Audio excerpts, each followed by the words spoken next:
দর্শক, ঢাকার বাজারের খবর জানছিলাম, এবার ঢাকার বাইরের বাজারের খবরগুলো জেনে নিতে চাই। সয়াবিন তেল সহ নিত্যপণ্যের বাজার দর জানাতে আমাদের সাথে নোয়াখালী থেকে সুমন ভৌমিক, নাটোর থেকে দেবাশিস কুমার সরকার এবং নরসিংদী থেকে সঞ্জিত সাওয়াত যোগ দিচ্ছেন।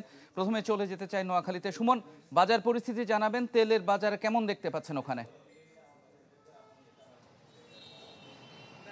ইফতেখার, যদি বলি সেটি হচ্ছে নোয়াখালীতে কিন্তু ঈদের অর্থাৎ রমজানের যে পণ্যের বাজার, নিত্য পণ্যের বাজার, সেটি স্থিতিশীল রয়েছে বলা চলে। তবে সংকট রয়েছে কিন্তু সয়াবিন তেলের, বিশেষ করে প্যাকেটজাত, একই সঙ্গে হচ্ছে বোতলজাত যেসব যেসব তেল রয়েছে সেগুলোর সংকট কিন্তু গত আড়াই মাসের বেশি সময় ধরে কিন্তু নোয়াখালীতে আমরা দেখতে পাচ্ছি। এর কারণ সেটি বলছে আমাদেরকে নোয়াখালীতে যেসব ব্যবসায়ী রয়েছে বা দোকান বলছে যে আড়াই মাস 3 মাসের মতো করে বিভিন্ন কোম্পানি কিন্তু তাদের বোতলজাত সয়াবিন তেল দিচ্ছে না। তারা যখন সয়াবিন তেল চাচ্ছে দোকানিরা, তখন তাদেরকে সয়াবিন তেলের সঙ্গে বিভিন্ন তারা উপকরণ দিচ্ছে, যার মধ্যে চাল রয়েছে, ডাল রয়েছে এবং অন্যান্য তেল যেমন সরিষার তেল রয়েছে। সেগুলো যদি নিচ্ছে তখনই তাদেরকে মাত্র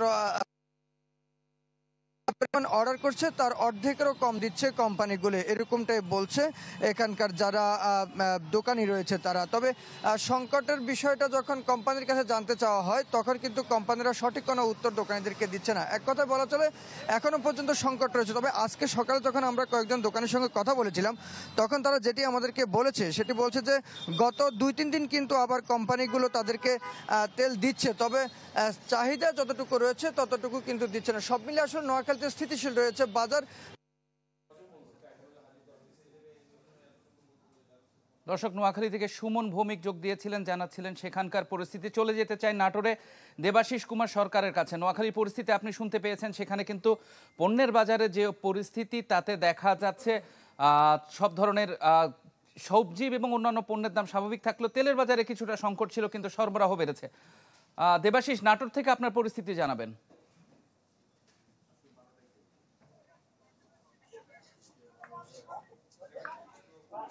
দাদা,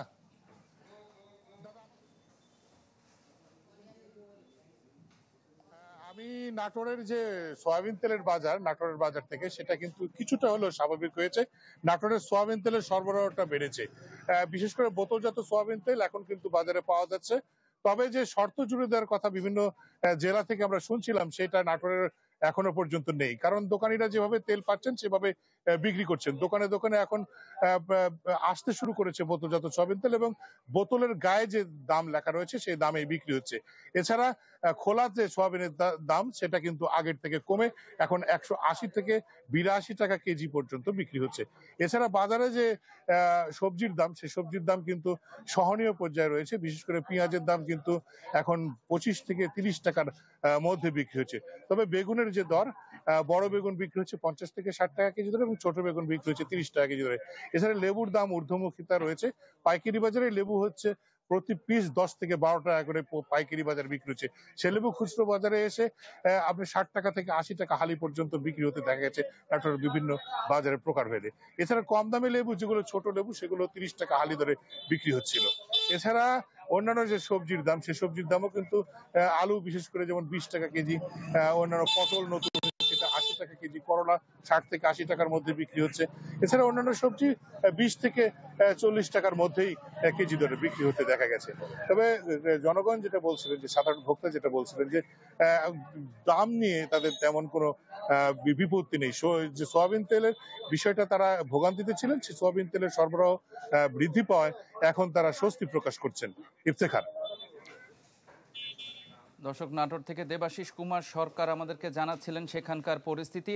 আমরা নাটোর এবং নোয়াখালীর খবর জানছিলাম, এবার চলে যেতে চাই নরসিংদীতে। সঞ্জিত সাহা, আপনি জানাবেন, আমরা দুই জায়গা থেকে কিন্তু খবর পেয়েছি যে কি অবস্থা চলছে তেলের বাজারের এবং সবজির বাজারের। আপনার ওখানে কেমন দেখতে পাচ্ছেন? ইফতেখার, নরসিংদীতে কিন্তু নিত্য প্রয়োজনীয় যেসব জিনিসপত্র রয়েছে তার দাম কিন্তু খুবই স্বাভাবিক রয়েছে। তবে নরসিংদীর বাজারগুলোতে ভোজ্য তেল যেটি রয়েছে, অর্থাৎ বোতলজাত তেল, সেই তেলের কিন্তু সংকট রয়েছে। কারণ বাজারগুলোতে বোতলজাত তেল পাওয়া যাচ্ছে না, এবং ব্যবসায়ীরা যে বিষয়টি বলছে যে এই বোতলজাত তেলের কিন্তু দামও বৃদ্ধি হয়েছে, এবং নানা শর্ত সারোপের কারণে কিন্তু তারা এই বাজারে তেল দিচ্ছে। এখানে একজন ব্যবসায়ী রয়েছে, আমরা আবার একটু জানার চেষ্টা করব মূলত তেলের সংকটের কারণটা কি? তেলের সংকট কারণ হচ্ছে আপনার কোম্পানিগুলো তেল দিচ্ছে না, আমরা যা চাচ্ছি সেই চাহিদা মতো তেল পাচ্ছি না। দুই একটা কোম্পানি হচ্ছে তেল দিতেছে, কিন্তু সেই কারণে কিছু শর্ত সাপেক্ষে আছে। তো যেমন আপনার সোয়াবিন তেলের সাথে সরিষার তেল দিচ্ছে, পোলাও চালের প্যাকেট দিচ্ছে, আটা ময়দা সুজি দিচ্ছে। এতে কি সমস্যা হচ্ছে? এতে সমস্যা হচ্ছে আমরা কাস্টমার কাছে সঠিকভাবে মূল্য রাখতে পারতেছি না। ধন্যবাদ। ইফতেখার, আপনি শুনছিলেন নরসিংদী বাজারের একজন বড় ব্যবসায়ী রয়েছে, তিনি যে বিষয়টি বলছে যে বিভিন্ন শর্ত আরোপে তাদেরকে মাল দেওয়া হচ্ছে, অর্থাৎ কোম্পানি যেগুলো রয়েছে তারা শর্ত আরোপে মাল দেওয়ার কারণে কিন্তু তারা স্লো আইটেমের কারণে কিন্তু তারা বিক্রি করতে অসুবিধা হচ্ছে। তবে ব্যবসায়ীরা আরো যে বিষয়টি আমাদেরকে জানিয়েছে যে খোলা বাজারের যে তেলটি রয়েছে সেই তেলটি কিন্তু সরবরাহ রয়েছে এবং খোলা বাজারের তেল কিন্তু 180 টাকা লিটার বিক্রি হচ্ছে এবং বোতল জাল যেই তেলটি রয়েছে সেটার গায়ের রেট কিন্তু 850 টাকা দর রয়েছে, কিন্তু বাজারে কিন্তু সেই দর অনুযায়ী পাওয়া যায় না। হাতে গোনা কিছু দোকানে পাওয়া গেলেও কিন্তু সেগুলি 1000 টাকা বিক্রি হচ্ছে বা কখনো কখনো 980 টাকাও বিক্রি করছে, 980 থেকে 1000 টাকার মধ্যে বিক্রি করছে, অর্থাৎ গায়ের মূল্য থেকে কিন্তু প্রায় 1 থেকে 150 টাকা রেট বিক্রি হচ্ছে। তো ব্যবসায়ীরা এই বিষয়টি যে আমাদেরকে যে জানিয়েছে যে আসলে তারা চড়া মূল্য দিয়ে কিনে আনতে হচ্ছে, যার কারণে তারা খুচরা ব্যবসায়ী খুচরা ক্রেতা যারা রয়েছে তাদেরকে বাধ্য হয়ে বেশি নিতে হচ্ছে। এবং ব্যবসায়ীরা এই বিষয়টি আমাদেরকে আরো জানিয়েছে আসলে তেলের সরবরাহ যতদূর পর্যন্ত না বাড়বে